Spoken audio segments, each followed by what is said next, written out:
What's up, y'all? It's Poppin' News. Do you about to react to this? This is the disaster of Travis Scott's record label.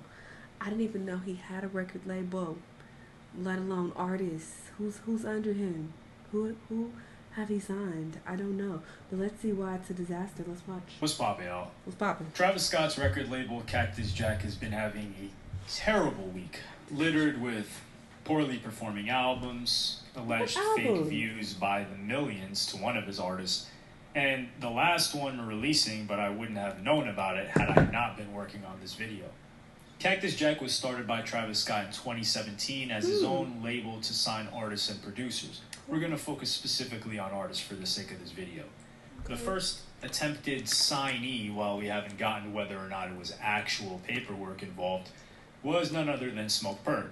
He was in the studio with Travis Scott. He had a song with the Travis Scott feature called Fingers Blue, but he would soon be outcasted when Travis signed the first person he genuinely claimed brought out as openers to his shows and festivals and more, that being Sheck Wes. Sheck Wes was signed in early 2018 while Mo Bamba was taking off by Cactus Jack, Good Music, and Interscope.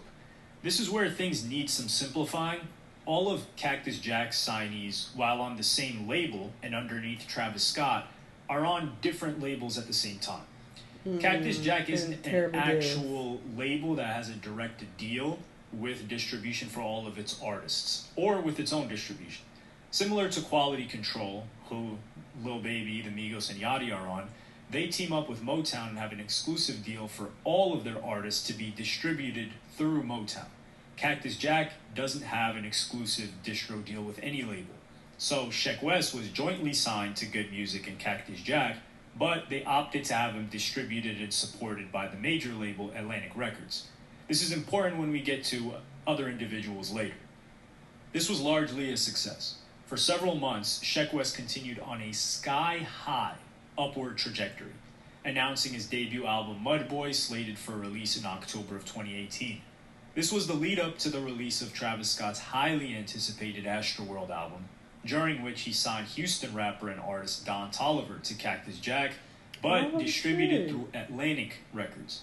This wasn't announced until after Astroworld released, with hidden vocals and feature from Don Toliver on the song Can't Say, that had fans in a storm of wonder and curiosity who the hell this new person was. Don was pretty much nobody at this time, and this grew his stock in anticipation for what would come next. Sheck Wes would also be featured as vocals on the song No Bystanders. He would release his album Mud Boy that didn't sell much, but was received decently by his niche fans. Travis Scott now had a solid core around him. Don Toliver had a breakout year in 2019, capitalizing excellently on his hype through the release of single after single, but eventually what would take off would be his song No Idea. Sheck Wes had a good look being placed on the DJ Snake song Enzo, featuring alongside Offset, 21 Savage, and Gucci Mane, but the rest of his releases in 2019 didn't do much of anything. Sadio Mane, a song honoring his homeland's hero football player, still sitting at 1.5 million streams. Years later, 3 years more. Losing My Mind is now sitting at over 5.6, which isn't bad, and YKTS, or You Know the Scouts, at nearly 10 million, which wouldn't be bad if he was consistently releasing, but these are sporadic. But none of these songs really ever made any dent or impact on an audience outside of Sheck Wes fans. Some who may not have even heard of a song like Sadio Mane. But that was okay. He had bought plenty of time after dropping a smash hit like Mo Bamba, and there would be a big announcement coming soon. The first official Cactus Jack project, Jack Boys. This would drop in January of 2020 with features from Sheck Wes, Don Toliver, Pop Smoke, and more frequent collaborators of Travis Scott like Lil Baby, Quavo, Offset, and Young Thug. This was well received both the music and commercially, selling 154K in the first week. It built up the hype for the release of Don Toliver's debut album, Heaven or Hell, in March. That would feature both Cactus Jack members Travis Scott and Sheck Wes, among other mainstream features, selling around 44K first week and spawning multiple hits after No Idea, one of which being After Party, Cardigan, and Had Enough. through the help of TikTok. Don Toliver solidified himself as the main character on Cactus Jack after Travis Scott, while Sheck West took more of a supporting role, pretty much falling to the wayside at this point. In February of 2021, a new rapper would be added to the list at Cactus Jack, SoFaygo. He was a product of the new age SoundCloud rappers with a hit on TikTok, Knock Knock, taking off and was scooped up underneath Travis Scott. His fans were excitedly awaiting his upcoming album, Pink Hearts, that was announced, but wouldn't be released until November 11th, 2022. Fans were exhausted by waiting. During this time frame, his underground rival, Yeet, had went from very small, way smaller than SoFaygo, blown up, had multiple hits go viral, lapped SoFaygo twice, if not 3 times, and sell over 36K with his debut album. Expectations were high. Unfortunately for SoFaygo, when it finally came time to release his project, he would fall short commercially, failing to chart on the Billboard 200 album charts of that week, meaning he sold underneath 7K and likely in the 5K range. This led to an army of SoFaygo fans and underground fans alike clowning him for waiting so long to release when they were begging him to drop while his hype was much higher in 2021. You even saw quotes like SoFaygo escaped the underground just to come right back. SoFaygo's manager, Barry Hefner, would respond, saying that SoFaygo was independent. Yeah, bro, he's fully indie. Never signed to a major. This album came out through STEM, indie distribution. He's just with Cactus Jack, and he's their only indie artist. Apple just loved SoFaygo and want to highlight him and what he was doing as an indie artist. Look, we're honest over here. This is true, but there is some embellishment of what's going on. Remember when I said that Cactus Jack is a label that teams up with another to distribute? That's the case here. He signed to Cactus Jack, but they haven't distributed him with a major label yet or signed with one. They did it through an independent distributor, which limits the reach that his album would get otherwise. Or if we're talking Don Toliver, the fishy views that he would get otherwise from Atlantic. So he is indie on a technicality, but I definitely don't believe that Apple just wanted to highlight him because they like what he's doing as an indie artist. No, it involves who's managing him, who his manager knows, his affiliation with Travis Scott, and many other elements that contribute to a look like that. SoFaygo would eventually cave into the comments and post on his alternate Instagram account saying the following: "Rather cut all you fake-ass half-supporters loose and rock with the people who really mess with me. My fan base only gonna get stronger over the years. I'm already up financially. I don't need y'all. I just need my fans. I don't need critics telling me how to live my life or make my music. You go make $1 million then, since you know so much." A fan responds, "You make it hard to be a fan, bro." To which SoFaygo says, "Then don't be one. I don't speak much anymore because I know how you niggas like to flip narratives and play dumb like you don't understand what I'm saying. I'm only gonna get greater and greater, and my haters gonna get sadder. Pick a side. You gonna be a supporter or a hater?" Well, with the commercial results of this album, it looks like his haters were the one that went up.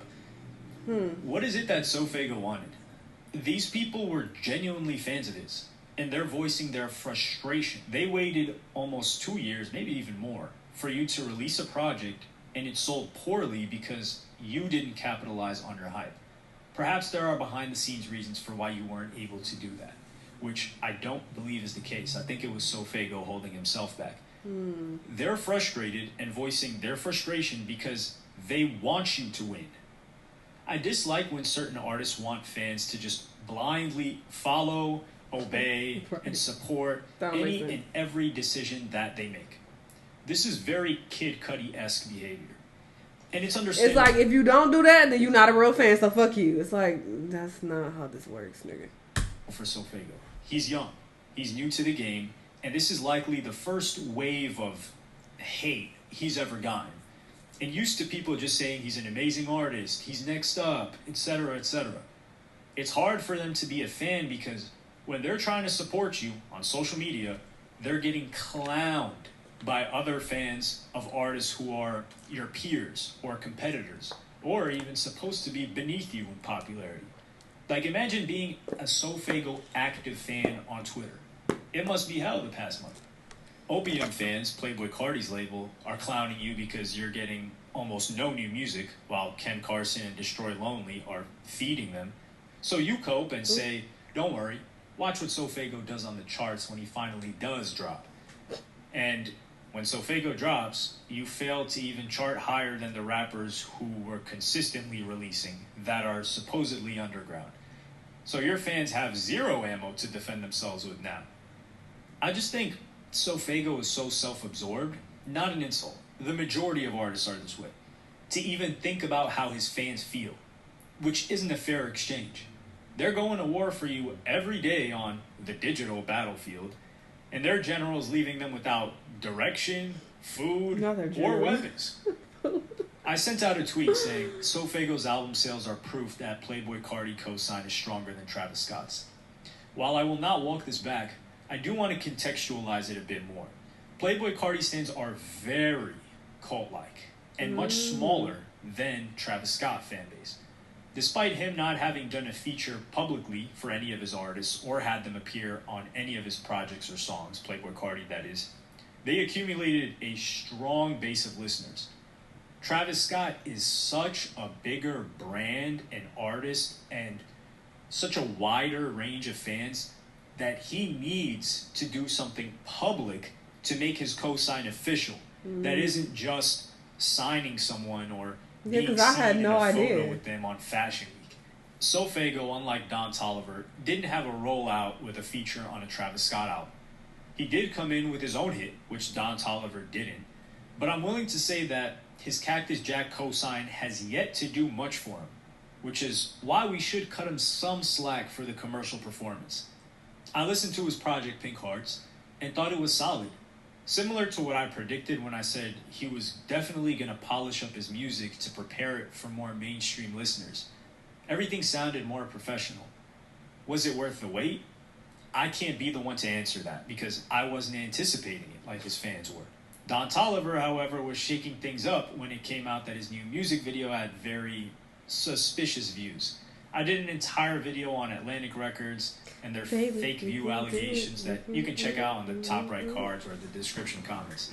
But to sum it up, comments filled with bots, almost nothing but bots, 7.1 million views on the first day, 7.8 the second day, and pretty much no views have increased since then. Well over a week. Nobody was really paying attention to this release or talking about it other than the allegations regarding the views. As an artist who allegedly now, we must take it into question, sold 71,000 copies with his last album, Life of a Don. These are horrific numbers and allegations. Who knows what his future will look like now? Sheck West has decided to drop some releases. He actually released a song on December 1st that I would not have known about if I wasn't making this video. The song is titled Pain. Go check it out if you would like. Me personally, there has been zero development in Sheck West music since 2018, and this song is evidence of that. He released another song, LFG, on October 28th that is still yet to even crack 500,000 streams on Spotify, despite rolling that song out with an Aiden Ross stream to over 100,000 people watching concurrently. Is it fair to say that it's over for Sheck West as a solo career? It doesn't seem like he really cares much with his lack of output the past 3 years. He has a timeless hit with Mo Bamba that he can always perform, but we'll have to see whether or not he shows up on potentially the next Cactus Jack project, which we have no notice of, or Utopia to be certain. One thing is for sure is the PR and image of Travis Scott's Cactus Jack looks terrible the past 2 weeks. He has to be cognizant of this and taking steps or adjusting steps to mend this damage to the brand. If anyone was faking views, it would be Atlantic, not Travis Scott. But the brand is Cactus Jack, so it soils that, and that is what people associate Don Toliver with, Cactus Jack, not Atlantic Records. Sheck West seems to be nearly forgotten about by most Cactus Jack fans and doesn't really have any expectations to uphold. However, SoFaygo, who once said something along the lines of "stop calling him underground, he took over and is now onto the mainstream," well, if you're in the mainstream, you're going to need to put up numbers, hits, those are not or mainstream both. numbers. it's nowhere near over for And I don't him. know It's still the either song, beginning. to be honest. But if he takes another 2-year break before releasing again, it's most definitely lights out. His name is definitely familiar though, and I'm pretty sure I've heard some songs by him, but I can't recall. And he acting like he this big ass artist. You're not, and you only sell 7K. That's wild. But yeah, I didn't know that Travis signed these people at all. I had no idea that Don Toliver was under him. So he definitely is being real hush about it, which is an issue, like he stated. You need to be more public about your affiliation with these artists so that you can bring more attention to them and your fans could kind of be converted over to them. So I don't understand why he's not doing it. It doesn't make any sense for sure. Y'all let me know what y'all thought though. Let me know what other videos you want to watch and I'll see you on the next one. Bye.